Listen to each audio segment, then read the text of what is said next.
is my castle. There are many like it, but this one is A truly terrifying visage to behold. Hey guys, the Dragon's Home's back again with some more The Mighty Quest for Epic Loot. Today I want to talk about 3 bosses you come along your castle raids. The first you can see here is the Baron. Baron is a stationary boss. He sits on a bone chair. Stationary means he cannot move, so you can't kite him out of the boss room. From the placement here you can see he takes a lot of room to place down in the boss room. As a stationary boss you want to have a lot of traps around him, some towers, some flamethrowers, anything you can afford, because he will stay there and your traps can do the work. His big placement box provides a lot of space for attackers to find a spot where they can safely stay and do some auto attacks. If you decide to put this one into your castle, you want to go full boss room. That means that you have to design the boss room very well with a lot of traps. To the team. Going full boss room means that you have to spend a lot of your defense points into just this room here. This boss is more about the boss room than the boss itself, because he is pretty easy to kill. Poorly equipped knights and runaways struggle a little bit with this boss, even if he's alone, because he got some nice abilities that can make you struggle if you cannot burst him down effectively. Here you can see the first ability. This place will silence you. So if you stay in this little orb, it's going to silence you and you're unable to cast any spells. The first minions he spawned are Skeletors. These minions can stun you. They have like an electric shock. So be careful if they're gonna hit the ground in front of you. Don't go to the electric charges coming at your side. So here you can see his Taliban bombers. They are pretty dangerous if you step into these bombs. They can do a lot of damage to you, so you don't want to do that. He also has an AoE. These little orbs flying from the center of him, they can do a lot of damage. So here I'm checking out if he's going to spawn any other creatures when I'm far away, and he will stop spawning other creatures. When Baron gets low, he starts spawning his medics. Dr. Hauser. And if you can only deal single target damage, you have to deal with medics first, because they can heal him very effectively. As you can see here, they heal a lot of hit points in a short amount of time. And if you get near him again, his bombers come back.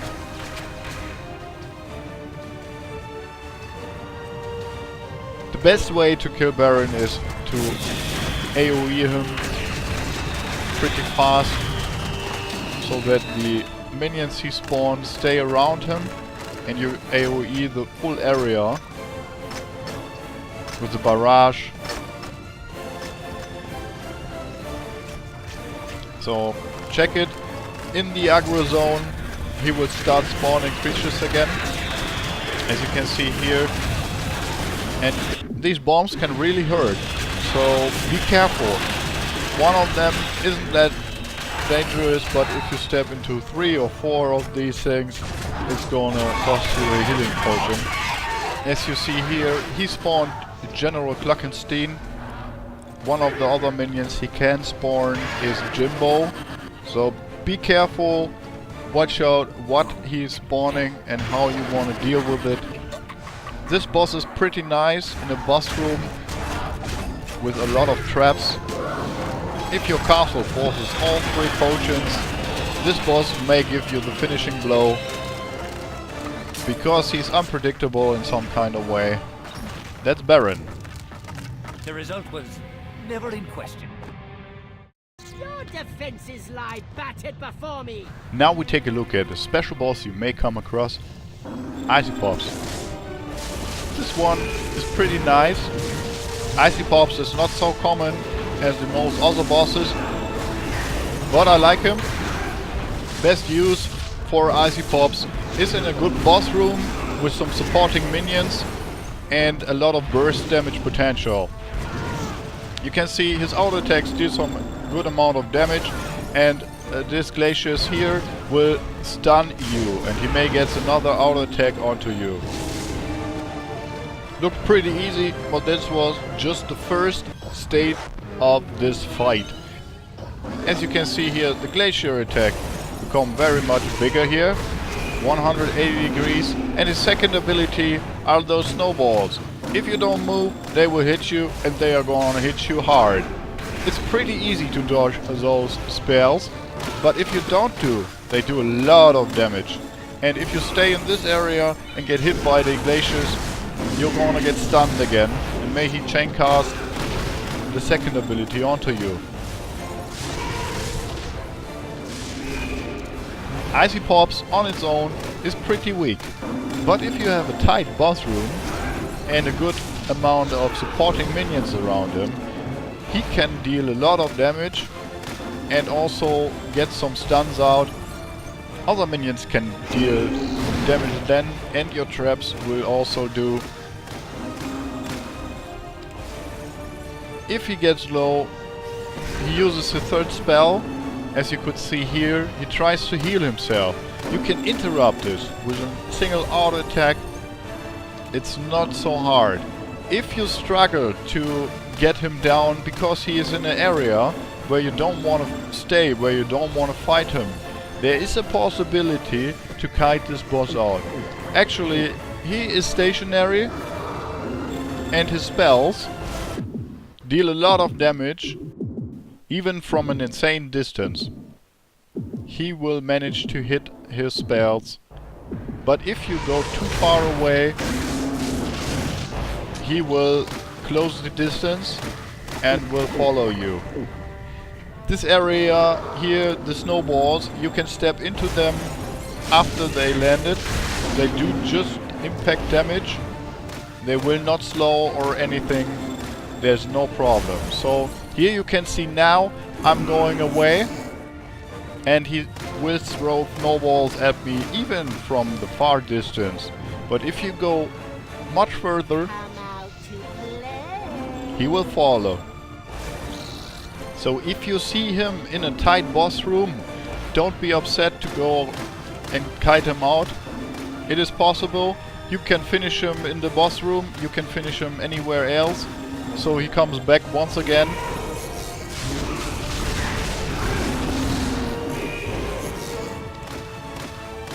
But be aware, he has the ability to heal himself. Look at his HP bar. When he uses his healing spell, it heals a lot of hit points. So don't waste too much time killing this boss, or you have to do it over and over.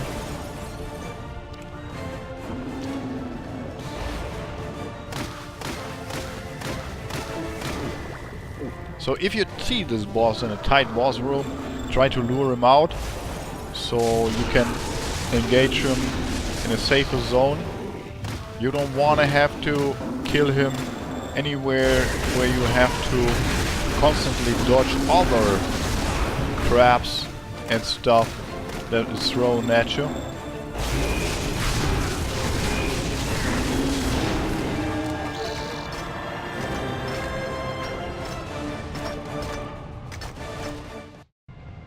So now we are coming to the most overused boss in the game, Spectre, or Captain Clubbage. But Spectre is a better one because it costs 4 less defense points than Captain Clubbage. The first ability you could see is a teleport. The second, he calls his dudes.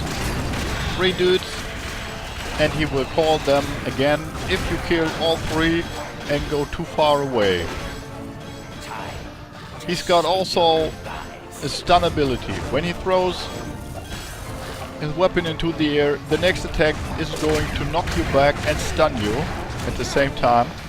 You can dodge this, but if you don't, if he's get the stun out of you, he will try to cast his chain, as you can see here, and pull you back.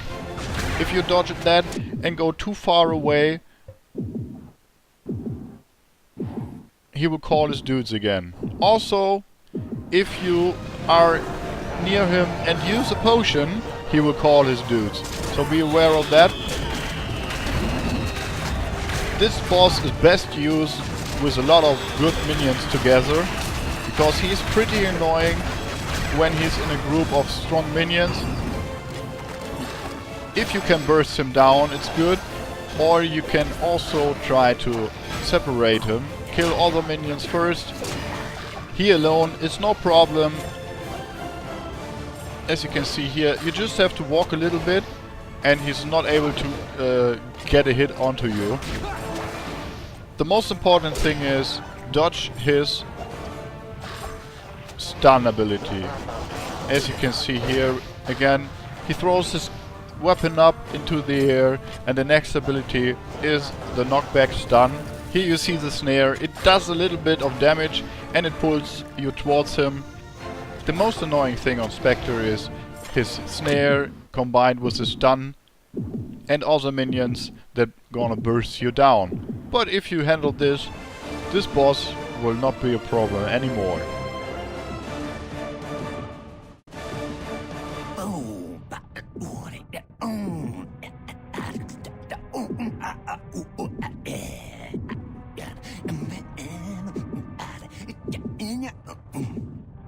If you liked it, hit the like button. If you want to see more, subscribe to the channel. And if you have any suggestions, leave it in the comments down below. And as always, have a good one.